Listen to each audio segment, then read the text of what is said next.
क्रियमाण कर्म का बंधन छूटे, ये बहुत जरूरी है। शरणागति के बाद, दीक्षा के बाद, भगवत शरणागति के बाद क्रियमाण कर्म का बंधन छूटे, ये बहुत जरूरी है।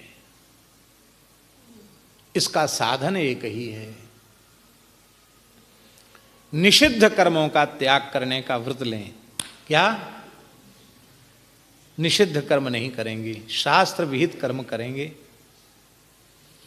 फिर शास्त्र विहित कर्मों को लौकिक पारलौकिक भोगों की प्राप्ति की कामना से न करें।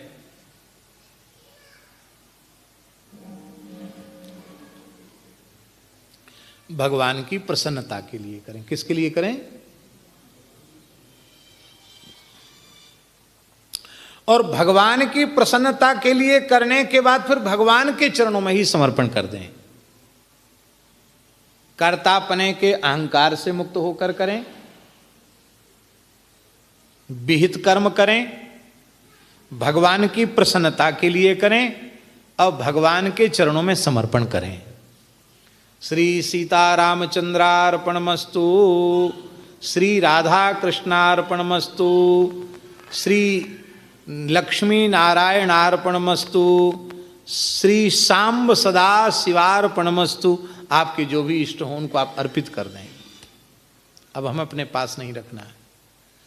महाराज जी कृष्णार्पणमस्तु कहने के बाद भी लोग अर्पण नहीं करते हैं। कैसे?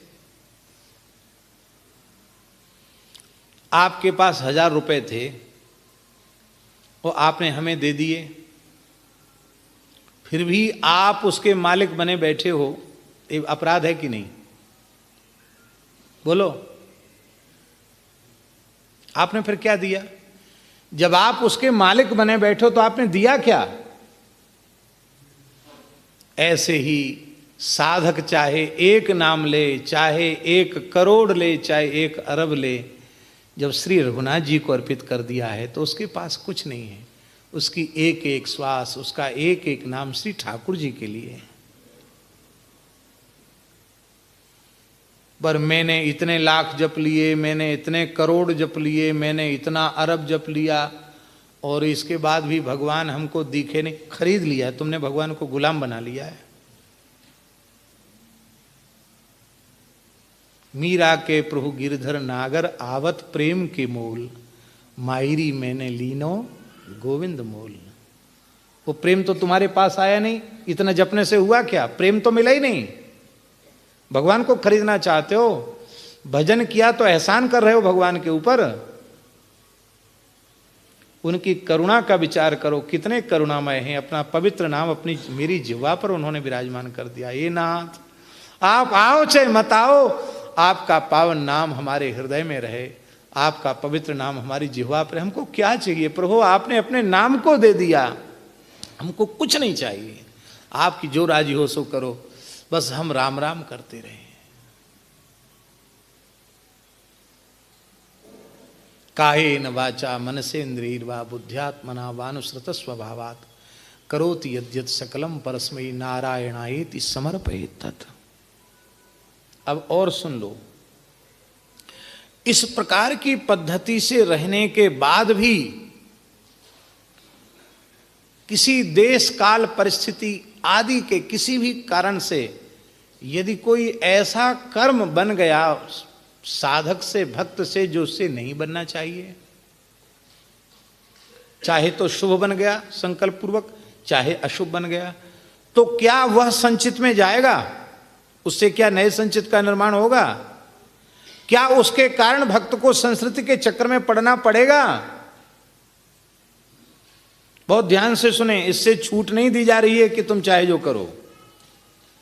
कथनचित ऐसा हो गया दुर्भाग्यवश, तो भी हमारे ठाकुर ऐसे करुणा सागर हैं कि वे इन छोटी छोटी बातों के लिए उस जीव को संस्कृति के चक्र में धकेलते नहीं हैं।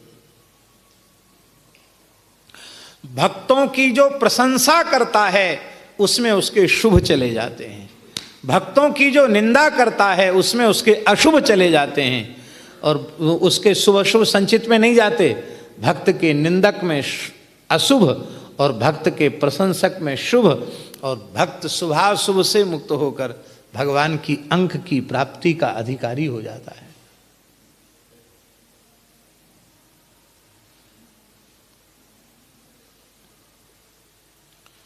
भक्त कालातीत होता है, भक्त कर्मातीत होता है, कर्म से अतीत होता है, कर्म का बंधन उसको नहीं है।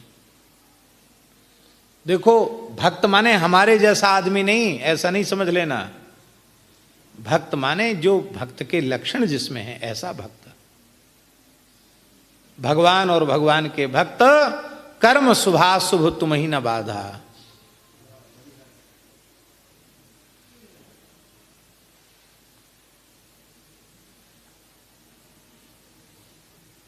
होता उल्टा है, हम हैं तो भक्त नहीं, पर अपने को भक्त मान लेते हैं। भक्त के लक्षण नहीं है हमारे में, हमको भक्त मान लिया हमने अपने आप को।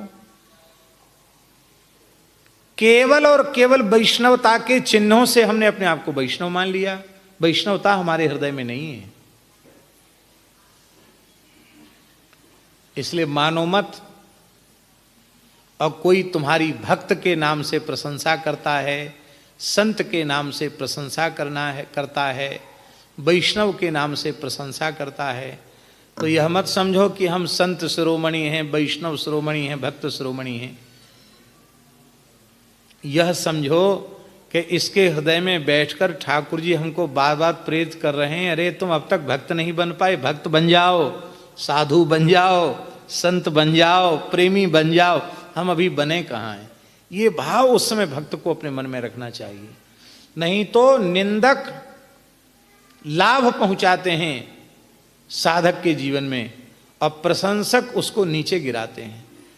निंदक नियरे राखिए आंगन कुटी छवाए, बिन सावन पानी बिना निर्मल करे सुभाए। अब प्रशंसक नरक ले जाते महाराज। प्रशंसकों से सावधान रहना चाहिए।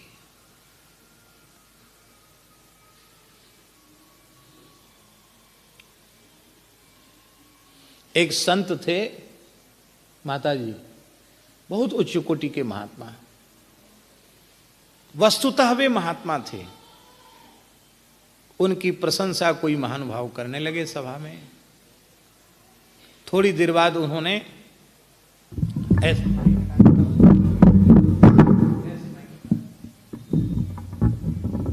लोगों को बड़ा खराब लगा, क्योंकि जो बोलने वाले थे वो भी कोई सामान्य व्यक्ति नहीं थे, बड़े एक प्रतिष्ठित व्यक्ति थे।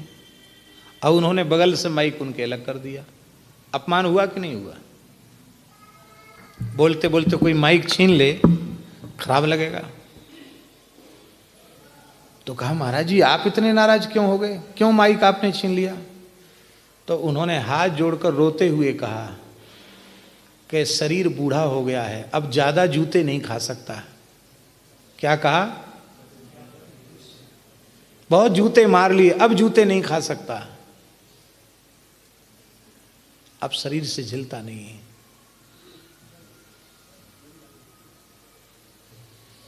ऐसी वृत्ति होवे, प्रशंसा होने पर लगे हमें जूते लगाए जा रहे हैं, तब समझो कि भगवान की भक्ति हृदय में आई है। श्रीमन महाप्रभु जी कहते, सन्मानं कलयाति घोर गरलम। सम्मान हो तो समझे जहर पिलाया जा रहा है। नीचाप मानम सुधा, श्री राधा मुरली धरो भज सखे वृंदावनम मात्यज। पर हमें प्रशंसा प्रिय, हमको लोग अच्छा कहें, हमारी कोई बुराई ना करे।